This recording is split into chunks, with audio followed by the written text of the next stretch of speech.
Tonight is the night, New Year's Eve. It's your time to have some mandatory fun, though not at the same time because there are 39 different local time zones across the globe. Some differ by 15 minutes and some are more than 12 hours apart. So fun fact, it will take 26 hours for the entire world to welcome the New Year. Starting with Kiribati. This is an island country in the Pacific Ocean. They were the first to kick off 2025 at just 3:30 p.m. today, India time, followed by New Zealand along with some parts of Antarctica. As the clock ticked forward, celebrations began in the east, starting with Japan and the Koreas at about 8:30 p.m. India time. Bangladesh, Nepal and India will follow.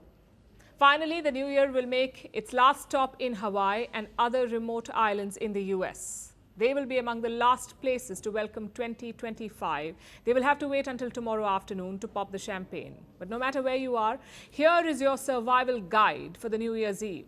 For starters, think twice before you embark on a night out. Anticipate self-created hysteria, jacked up car prices, and a barrage of restrictions, from route diversions to shutdowns. And if you're planning to attend a party, you will need a pre-party to-do list.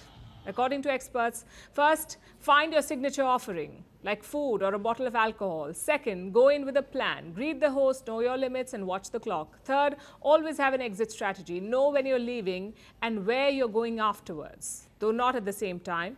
And importantly, how you plan to leave. You have to know that. Basically, you have to have a goodbye strategy. You will want to make small talk, give an apologetic smile and say goodbye. At best, sentiments may be hurt. At worst, people will say not so soon and drag you down another conversational spiral. Now, according to a study, an average party goodbye takes about 45 minutes. Leaving parties without saying goodbye can save about 2 days per year. So don't be afraid to do the Irish goodbye, meaning leave a social gathering without saying goodbye. And yes, the name is slightly problematic. It is an unfortunate stereotype. But you can take your pick from a buffet of goodbye insults. Since 1751, the English have called it the French leave. Since the 1800s, the French have called it filet à l'anglaise, or the English exit. The whole idea is to pin poor behavior on your foes. That is, if you think that leaving without saying goodbye is bad. In that case, there is the South Asian goodbye too, where you bid farewell, then hang by the door and make unending conversation.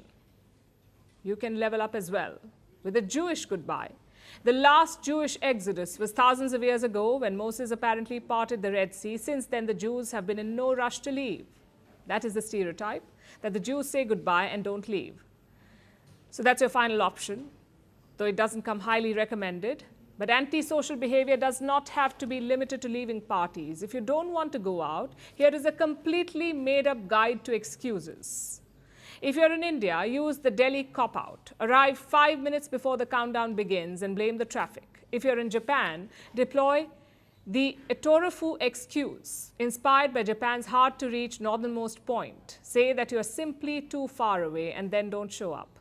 But if you must, the Macau masterstroke is your best bet. As soon as you enter a gathering, bet money on who will leave first, then bet on yourself and leave and win the money in the process. After all, New Year's Eve is the survival of the fittest. So clench your jaws, roll up your sleeves and enjoy yourself. But even if you don't, remember, it's only the end of the year, not the end of the world.